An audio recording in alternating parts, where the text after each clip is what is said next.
Good morning, 8th grade. I figured we would take some notes today, set up our journals for investigation 5.3. It's called Is It a Function?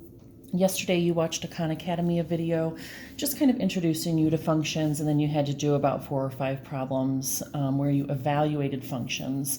We're going to get back to that tomorrow, but today I thought we'd kind of go into a little bit more about what a function is and how they work. So I've already set up my journal pages. I'm going to go through the first page, and then you can pause the video if you're not done copying down the notes, and then I'll flip to the other page. So we'll start off with kind of defining what a function is. So I'm on page 420 right now of the book as well, if you want to follow along. You were to have read through page 420 to 422 before you started this video. So if you haven't actually read that yet, I would pause the video and go back to your book and just read through page 420 to 422 because what I'm going to speak about actually comes from those pages. So a function is a rule that assigns each element from the set of inputs to exactly one element from the set of outputs.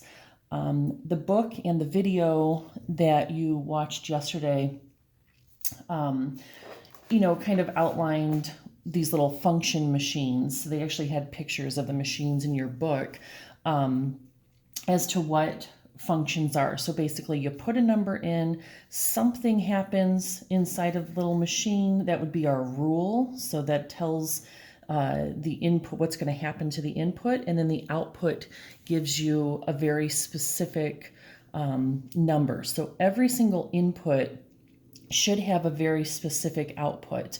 If I input the number 2 and my rule is add 3, the only thing that should come out when 2 goes in is number 5. So if 2 goes in, 5 comes out. If 2 went in and 2 different numbers came out, you would not have a function, which is given in the example right below. So let's say I have an input of 7, it goes into the function machine, and out comes 10 or 11. So input 7, out comes 10 or 11. This is not a function because this input did not have one specific output. It had 2 outputs. You can see that the rule in that machine was add 3 or add 4. And since it's not a very specific rule and we get 2 outputs, this cannot be a function. I took some examples from the students from last year because I know we're not in class together right now. But if you look on page 422, it says give 3 examples of rules that define functions and 3 examples of rules that do not define functions. So there's a little function table that I set up, just kind of what's the rule? Is it a function? Is it not a function? So here's a bunch that you can kind of look over and see what identifies a function and what does not. You can see any of the ones like add, do this or do that end up being not a function. And any of the ones that kind of just have, square the input, multiply by a half, cube your input, multiply by 3, then add 5. That would actually give you a very distinct output that comes out. Go ahead and pause the video if you're not done taking these notes, because I'm going to flip my page and I'm going to talk a little bit about number 2 and 3 on page 422. So do that now.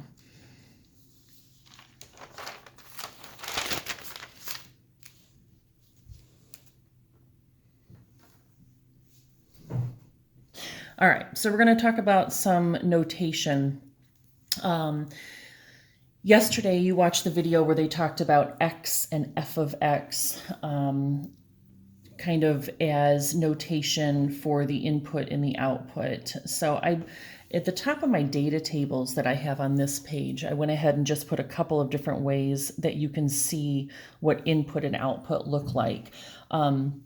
You have actually been working with functions probably since elementary school. If you think back to maybe 2nd grade, maybe 1st grade, I'm not quite sure when they introduced it, but when you had input-output tables when you were little, those were actually an early introduction to functions. And you can see that I have a table here with an input and an output. And the tables that you're going to work with today all have input output. Sometimes you can see the input as x, and sometimes the output is f of x. You were introduced to f of x yesterday, and that's actually the notation. That's how you say it. You would not say this, you would not say f times x, you would say f of x, meaning that whatever number was placed into the x here. So if x is 0, I would have f of 0 and what my output was. If x was 5, I'd have f of 5 and then whatever the output was for the given rule. And then the other way, the way that you have been working with it in Algebra 1 up until this point is x and y. So we have x and y. You can interchange these variables too if you have different situations you're working with. So like distance and time, you might have t and d for the x and the y axis. All right, so they introduced to you this little symbol here. It looks like a little arrow that points. So when you read this, in number 2 on page 422, it says, Tony suggests that x maps to 3 is not a function of x because the rule does not actually use x. Is he correct? So he wanted a rule that was like take x and multiply it by 5, or take x and add 3, or take x and add 4, something along those lines. But Tony says that this can't possibly be a function because the only thing that I do is whatever I input, I always get 3. Sasha also suggests that x maps to x is not a function because the rule does not transform its input. Is she correct there? So let's take a look at what these kind of do in an input-output table and decide whether or not it's a function. So if I input x for Tony's rule, so everything here is Tony's rule. If I input 0, I get 3. If I input 5, I get 3. If I input a half, I get 3. If I input 4, I get 3. And really, the bottom line is if I input any number, any value, I get 3. So is this a function or is it not a function?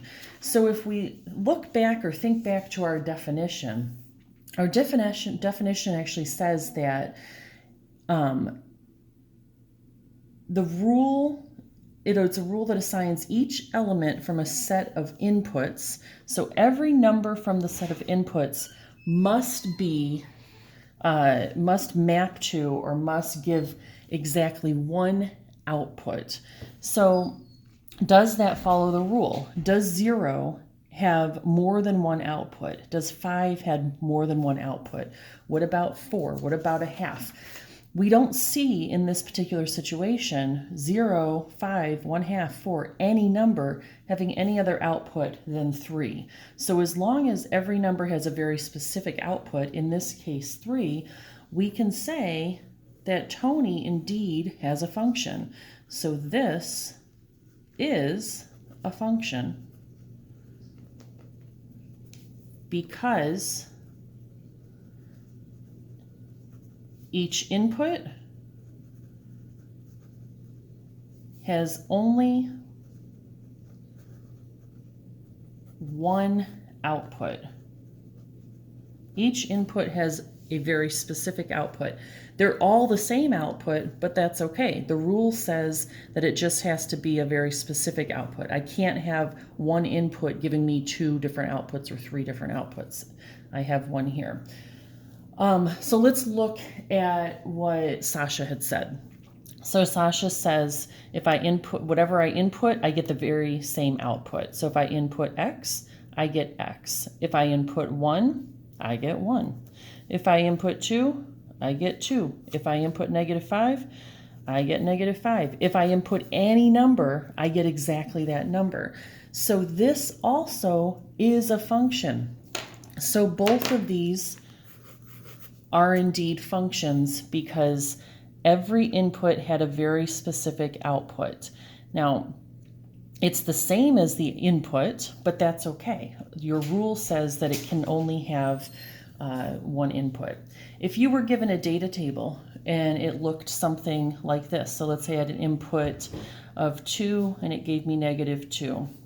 If I had an input of 3, it gave me 3. If I had an input of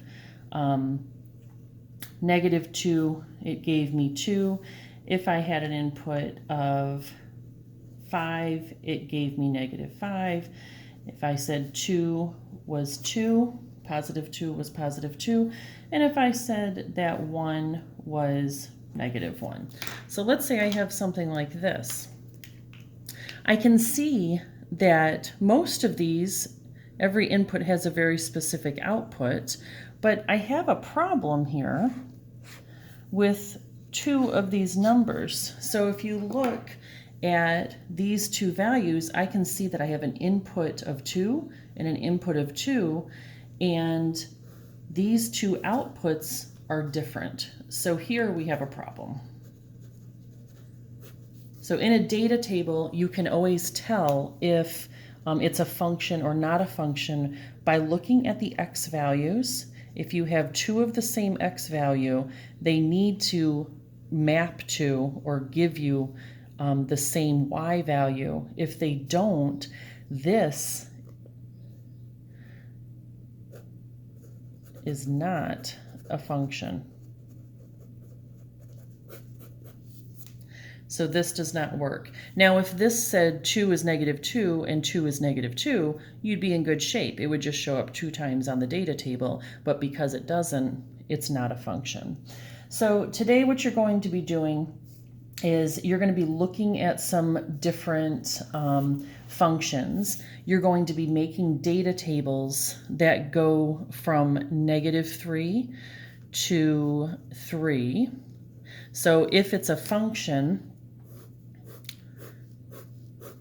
your data tables will all look like this. You'll have like, I don't know, you'll have a small handful of data tables that look like this. So you have to decide whether or not it's a function or not. You'd have an input. Your input is always going to be -3, -2, -1, 0, 1, 2, 3. And then whatever the rule is, that's going to determine what your output is.